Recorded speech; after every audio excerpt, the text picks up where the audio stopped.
Olá, eu sou a Josete, docente da disciplina ODB 0400, e a aula de hoje é sobre propriedades mecânicas. A aula está dividida em duas partes, e nessa parte 1 vamos fazer uma breve introdução e apresentar alguns conceitos básicos. As leis da natureza estão escritas em uma linguagem matemática. Essa linguagem matemática é muito utilizada na física e é essencial para a compreensão de fenômenos biomecânicos associados à prática odontológica. A ortodontia é a biologia ligada à física. Tá vendo você que não quer estudar física, mas quer ser dentista? Trate de tomar vergonha nessa cara e estudar física, viu? Porque isso é verdade. é importante. A matemática e a física fazem uso constante de gráficos, pois com esse recurso conseguem compactar muita informação em uma única imagem.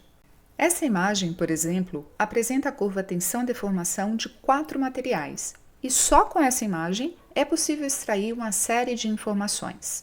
O meu objetivo é fazer com que, ao final da parte 2, vocês consigam extrair as informações contidas nessa imagem. Os conceitos apresentados nessa aula são associados à disciplina de mecânica dos sólidos. Sei que vocês estudam os estados da matéria desde o ensino fundamental e sabem que no estado sólido o objeto tem forma e volume definidos. O líquido tem volume definido, mas adquire a forma do recipiente no qual está contido. E o gás não tem nem forma nem volume definidos. Apesar de parecer um assunto já bastante consolidado, precisamos polir alguns conceitos. Para isso, quero que vocês assistam com atenção ao vídeo no qual o professor Paulo Capel manipula um material utilizado para moldagem, ou seja, para fazer uma cópia em negativo dos dentes. Percebam que nesse momento o material consiste em uma massa bem plástica, capaz de fazer uma cópia dos dentes do paciente. Na boca, o material vai tomar presa e quando removemos da boca do paciente, ele não está mais plástico, está sólido. O que torna esse exemplo atípico é que quando colocamos esse material em um recipiente, ele não adquire o formato do recipiente de forma passiva, como nos líquidos convencionais, mas é só fazer uma pequena pressão que ele adquire o formato desejado.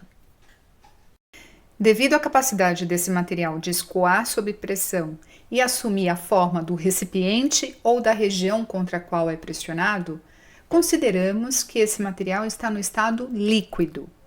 Um líquido bem denso, bem viscoso, que não escoa facilmente sob a ação do seu próprio peso. E o comportamento mecânico desse líquido viscoso é bem diferente do comportamento dos sólidos que serão abordados nessa aula. Uma dificuldade encontrada pelo aluno de graduação é que muitas das palavras aqui apresentadas são utilizadas na linguagem formal com um sentido diferente do seu conceito técnico preciso. Portanto, torna-se importante polir esses conceitos para que o resto da matéria seja assimilado mais facilmente. O primeiro conceito a ser explorado é o conceito de força. Força é uma grandeza física que pode ter 2 efeitos sobre um corpo: tirá-lo do seu estado de inércia ou mudar a sua dimensão e ou formato. O primeiro efeito ocorre quando uma força é aplicada em um corpo sólido livre, que entrará em movimento, ou seja, será deslocado da sua posição inicial. Entretanto, se houver qualquer restrição a esse deslocamento, surgirão tensões no corpo que provocarão deformações no mesmo, alterando a sua dimensão e ou formato e mantendo o corpo em equilíbrio estático, sem movimento. Esse segundo efeito é o que interessa para essa aula. A força é uma grandeza vetorial caracterizada por uma direção, um sentido e uma magnitude, cuja intensidade de medida é o quilograma-força ou o newton. Assim, para determinar a resultante das forças, é possível fazer a soma de todos esses vetores de força presentes no sistema. Dependendo da direção e sentido da resultante de forças, podemos classificar o esforço em 6 tipos. Tração, que aumenta a dimensão do corpo na linha de ação da força. Compressão, que diminui a dimensão do corpo na linha de ação da força. Cisalhamento, com 2 vetores paralelos de sentido contrário em planos contíguos, que geram uma força cortante. Torção, que provoca deslocamento angular relativo de planos vizinhos transversais a um eixo. Flexão, que tende a curvar em um eixo longitudinal perpendicular à fossa. E, finalmente, temos a força mista, que associa dois ou mais dos tipos anteriormente citados. Quando falamos de força, vocês logo pensam na segunda lei de Newton. Força é massa vezes aceleração. Sabendo que a minha massa pré-pandemia era 50 kg e aproximando a aceleração da gravidade para 10 metros por segundo ao quadrado, temos que a força que eu aplicava no chão era 500 newtons, ou 50 kg força. Uma pessoa de 50 quilos é magra? Depende. Uma mulher adulta de 50 quilos é considerada magra, mas uma menina de 5 anos com 50 quilos é diagnosticada como obesa. Portanto, não é possível utilizar apenas o peso como indicador para saber se a pessoa é magra ou não. Vamos assumir que eu continuo com 50 quilos, o que não é verdade. Se eu pisar na grama, eu vou estragá-la? Se eu pisar descalça, a resposta é não.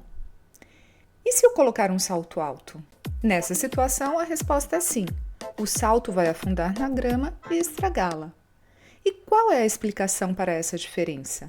Quando eu coloco um salto alto, o meu peso fica concentrado em uma área muito menor, ultrapassando o limite que a Terra consegue suportar sem apresentar danos permanentes. A força aplicada para romper um objeto não deve ser utilizada como indicador da resistência de um material. O estudo da mecânica dos sólidos é fundamentado em outros parâmetros, em especial nas tensões e deformações que surgem no material ao ser submetido a um determinado esforço mecânico. O conceito de tensão é mais difícil de ser expresso de forma precisa, sem cair no erro de aprofundar na teoria da mecânica mais do que o necessário para um estudante de odontologia. Felizmente, para os objetivos dessa aula, o conceito de tensão pode ser encarado como uma extensão do conceito de pressão. As imprecisões nessa abordagem não comprometem o entendimento necessário nesse curso. Nas aulas de física do ensino médio, aprende-se que a pressão é a força dividida por área. Em uma abordagem simplificada, a tensão também pode ser conceituada de forma semelhante e apresenta a mesma unidade de medida. Mas, para que essa simplificação não gere equívoco, é importante destacar que, embora a pressão seja um tipo de tensão, nem toda tensão é uma pressão. A pressão apresenta algumas particularidades. A força é necessariamente perpendicular à superfície de interesse e apresenta-se uniformemente distribuída, o que torna a pressão uma grandeza escalar. Como exemplo, a pressão sanguínea dos capilares, que varia de 2 a 4,7 kPa, é caracterizada apenas por uma magnitude, acompanhada por sua unidade. Fica implícito que essa pressão é constante em todo o perímetro interno do capilar e em uma direção radial, perpendicular à parede do vaso. Nos ensaios mecânicos, a tensão é calculada em uma direção específica. Esse vídeo apresenta um ensaio de tração de um material metálico. Nesse tipo de ensaio, é confeccionado um corpo de prova do material de interesse e esse corpo de prova é fixado em uma máquina de ensaio universal. A garra inferior da máquina é fixa e a garra superior se desloca ao longo do ensaio, de modo a gerar uma força de tração nesse material que tende a alongá-lo na direção da linha de força. Chega um momento que é possível visualizar uma estricção no corpo de prova. Essa estricção vai se tornando mais intensa e é normalmente o local onde ocorrerá a fratura. Para calcular a resistência à tração desse material, nós pegamos a força registrada no momento da fratura e dividimos pela área de seção transversal do corpo de prova. Dependendo da configuração do ensaio, é possível calcular 3 tipos de tensões. Tensão de tração é a tensão calculada no tipo de ensaio que acabamos de visualizar. No ensaio de tração, a força deve ser perpendicular à área de interesse, além de promover afastamento dos átomos na linha de ação da força. Tensão de compressão, obtida pela divisão da força de compressão pela área de interesse. No ensaio de compressão, a força também é perpendicular à área de interesse, mas promove a aproximação dos átomos na linha de ação da força. Tensão de cisalhamento, obtida pela divisão da força de cisalhamento pela área de interesse. No ensaio de cisalhamento, a força é paralela à área de interesse e promove deslizamentos entre planos contíguos de átomos. Nesses exemplos, as tensões foram apresentadas com base no tipo de carregamento correspondente: tensão de tração com esforço de tração, tensão de compressão para esforço de compressão e tensão de cisalhamento para esforço de cisalhamento. Outro aspecto importante é que a tensão pode estar concentrada em regiões específicas, que ficam mais vulneráveis à fratura. A presença de defeitos, como poros, bolhas, ranhuras, ou descontinuidades geométricas, como furos, entalhes, locais onde varia a seção transversal, funcionam como concentradores de tensão. Como o próprio nome sugere, a presença de concentradores de tensão promove um aumento localizado na tensão. Assim, a tensão máxima que o material suporta é atingida primeiramente em locais de concentração e com um carregamento menor do que em uma condição em que a tensão está uniformemente distribuída. A deformação está associada às alterações dimensionais de um sólido e corresponde à razão da variação do comprimento gerado pelo carregamento em relação ao comprimento inicial do corpo. Dependendo do tipo de carga aplicada ao corpo, pode ocorrer um alongamento ou um encurtamento do mesmo. É interessante notar que a deformação é uma grandeza adimensional, muitas vezes expressa em porcentagem. É preciso ter cuidado para não confundir a deformação, que é uma grandeza relativa e adimensional, com o alongamento, que é normalmente medido em milímetros. Assim como as tensões, as deformações podem ser classificadas em deformação de tração, compressão e cisalhamento. Existe uma outra chave de classificação bem importante para essa aula, que divide as deformações em dois tipos: deformações elásticas, que desaparecem com a retirada da força, e deformações plásticas, que permanecem mesmo após a remoção da força. As deformações plásticas são também chamadas de deformações permanentes. Como falei anteriormente, os conceitos aqui explorados são focados na mecânica dos sólidos. Líquidos viscosos, como o material utilizado para moldagem odontológica, também sofrem deformações permanentes, mas essas deformações não devem ser chamadas de plásticas, que é o termo utilizado para deformações permanentes em sólidos. Em líquidos viscosos, utilizamos o termo deformações viscosas, que são diferentes das deformações plásticas em vários aspectos, inclusive por ser dependente da taxa de aplicação da carga. Em algumas situações, as deformações elásticas podem ficar aprisionadas no material, mesmo após a remoção da carga.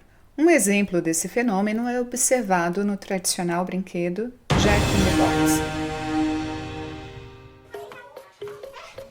Nesse brinquedo, as molas ficam deformadas elasticamente no interior da caixa.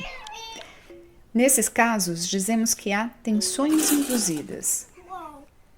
Tensões induzidas, que são sempre associadas às deformações elásticas aprisionadas, tendem a ser libertadas com o passar do tempo e ou com o aumento da temperatura.